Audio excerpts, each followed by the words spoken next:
छत्तीसगढ़, जगदलपुर, त्रिपुरा एवं नागालैंड राज्य में भारतीय जनता पार्टी की ऐतिहासिक जीत पर भारतीय जनता पार्टी जगदलपुर कार्यालय के सामने मिठाई बांटकर एवं पटाखे फोड़कर खुशी मनाई गई। जगदलपुर से संवाददाता विजय पचौरी की रिपोर्ट। नॉर्थ ईस्ट में पुनः हमारी जीत की है। जश्न माननीय नरेंद्र मोदी के नेतृत्व का है। जश्न माननीय हमारे राष्ट्रीय अमित शाह जी के नेतृत्व का है। हमारे जेपी नड्डा हमारे राष्ट्रीय अध्यक्ष के नेतृत्व का है।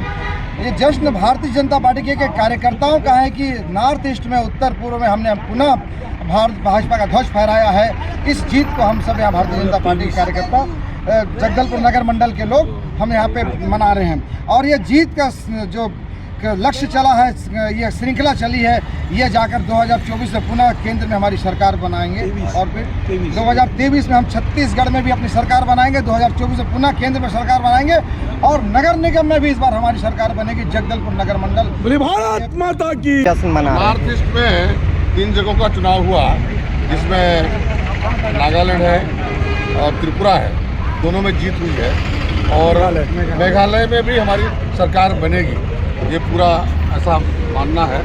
और जीत जो है ना, बम्पर जीत हुई है, इसमें हम कह सकते हैं त्रिपुरा और मेघालय में पूर्ण बहुमत के साथ हमारी सरकार बनेगी।